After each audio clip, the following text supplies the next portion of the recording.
Welcome back, it's Jab Anima back again. Today we're discussing one of my favorite things, which is the color ramp. The color ramp is versatile, simple, but powerful. Let's get to Blender right now.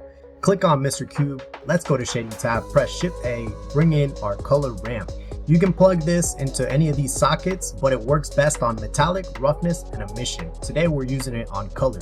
These two colors right here, they're manipulating the spectrum that is reflected on our object. We can change these two colors and the lightness, and we can even close the distance of these stops so that we can create more contrast between the colors.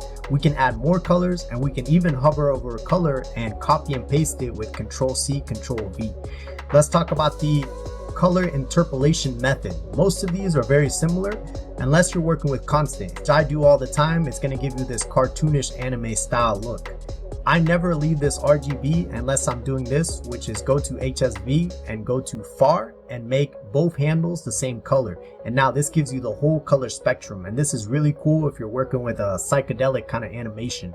I'll show you guys one more trick here, which is let's go to the top bar, press E, and now we have the color picker, and with our mouse we can hover over and click, and it's going to continue to sample colors until we let go. This is amazing for stealing a palette. And that's it for today, guys. Catch you on YouTube, Instagram, or Twitter. I'll see you there.